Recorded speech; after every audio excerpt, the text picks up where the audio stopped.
Hi guys! Magandang gabi! Welcome back po dito sa Gandara SRU channel for Showbiz Update. Andito na naman nga po akong muli nagbabalik. Ang nagmamaganda po ninyo kachismosang Kim Pao upang magatid sa inyo ng latest update and fresh happenings patungkol kay Kim Chiu and Paolo Avellino. And para nga sa gabing itong tatalakayin natin at pag-uusapan ay may kinalaman sa ganap ni Kimi kanina sa Showtime na kung saan ang Kimi nyo may pag-hi sa kanyang Mr. Right.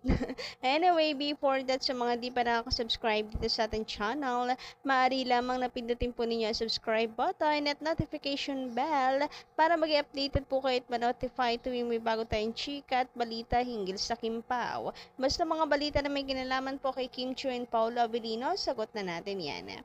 Unahin nga natin pag-usapan ngayong gabi ito guys, ang di umano ay bigla ang engagement ni Paolo Avellino and Kim Chiu. Huy, grabehan. Ano na naman tong nakakalungkat ko sa Sokmed? Grabehan naman yun. So latest post lang po ito na ni The Curiosity Cabinet. Huy, ba't may paganto ko ano-ano yung nakikita ko sa social media tungkol sa Kim Pao? Kung ano-anong balita.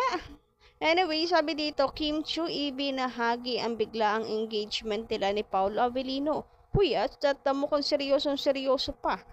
Nagulat ang mga fans ni Kim Chiu nang ibinahagi niya ang balitang engagement nila ni Paolo Avellino. Ako ang nagulat sa iyo. Kami ay sa iyo nagugulat, hindi kay Kim Chiu. Parang wala namang ganito.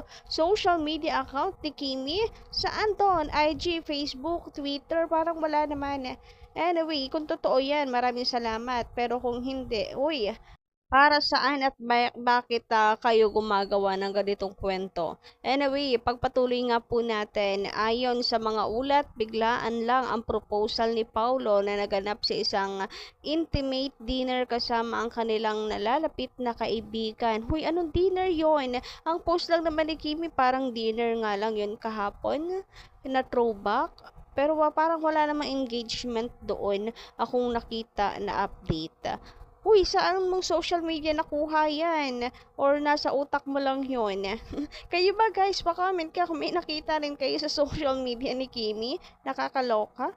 So, intimate dinner lamang daw po ito kasama ang kanilang malalapit na kaibigan. Masaya at kinikilig si Kim nang ibahagi niya ang detalye ng espesyal na sandali sa kanyang social media account kung saan ipinapakita niya ang kanyang engagement ring. Huy, grabihan ko ano-ano talaga yung nahahalongkat ko sa Sokmed. Ayon kay Kim, hindi niya inaasahan ang proposal at mas lalo siyang napayes dahil sa pagiging simple at sincere ni Paulo. Ang kanilang engagement ay agad na naging usap-usapan online at marami nagpakita ng suporta at kilig sa bagong kabanata ng kanilang buhay. Palibasa guys, puro kimpaw na yung aking social media, ang akin pong wall feed, puro kimpaw na.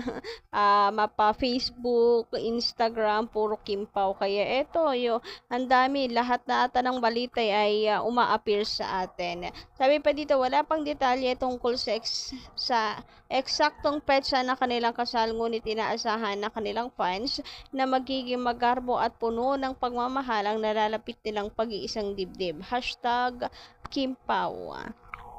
Well, kung totoo ito ay isa ako sa sobrang masaya para kay Kim and Paolo kasi finally endgame ang Kim Pao. Totoo ang mga hula hinggil sa kanilang dalawa and syempre ang mga fans ay may magpapaletsyon panigurado.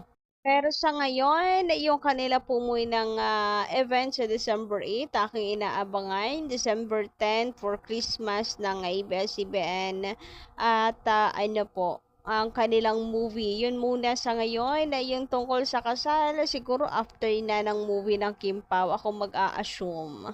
Pero marami nagsasabi ng mga fans na talagang may engagement na yung dalawa, etc. Pero wala naman po special announcement si Kim and Paolo eh. Mas maganda pa rin na kung rumors man po ito, kung may katotohanan, mas masarap pa rin pong pakinggan kung kay Paolo and Kim Chiu ito manggagaling. Anyway, dumako naman po tayo ngayon guys dito sa Showtime na pag-hi ni Kimi kanina. Huy, bigla pong nag-hi si Kimi nang patugtugin ang Mr. Right. Sinong hinahayan mo dyan? Pinatugtog lang ang Mr. Right, may pag-hi. So nakita mo na ba si Mr. Right, Kimi? And ang kulit ni Darren, hindi talaga pinalagpas yung pag-hi ni Kimi. So, siya mismo po yung nag-ano sa bestie niya, nangulit at tinanong kung kanino muna siya nag-hello. Alam niya na kay Paolo Avellino yon. Kay Papi Paolo siya nag-hello at niloloko niya at kinukulit niya itong si Kimi. Nakakatuwa 'tong mga Showtime host 'no, ano, kasi ano talaga, paborito nilang pulutan parate itong si Kimchi. Paborito talaga nilang asarin at bunutan itong si Kimi. Bentang-benta din naman kasi talaga sa mga viewers, lalo-lalo na po sa mga Kim Pao fans. Oh! Pero bestie, kanino ka muna nag-hello? Nung Sino yung nagtugtog yung sino Mr. yung Right, hello sabi mo? niya hello. Madami people. Kala ko Sino ba gusto nyo? sino ba yung gusto mo? Inako, sana nanonood ng live sa live stream si Papi Paulo kanina para nakita niya rin ang pag-hi ni Kimi. And parang ano na rin daw to ng mga fans. Parang ano na rin daw po ito ni Kim Chiu, pag-good luck kay Paulo Avellino.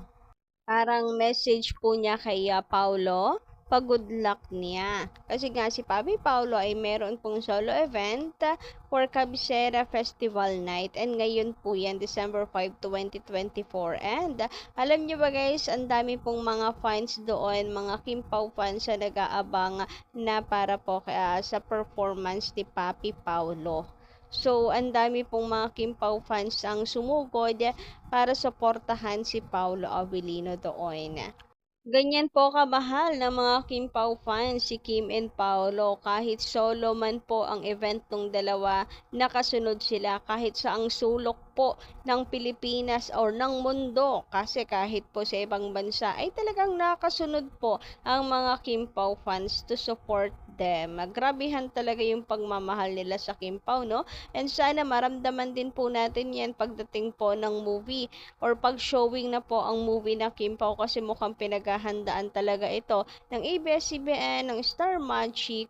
Talagang mukhang hindi nila ito pababayaan, so magiging maganda ang quality ng movie na ito. Kaya guys, sana po hindi po kayo mag-disappear once na showing na nga po ang movie ng Kim Pao. Sana ay ganun pa rin po kainit yung maramdaman ni Kim and Paolo sa pagsuporta natin sa movie nila. Yun lang naman.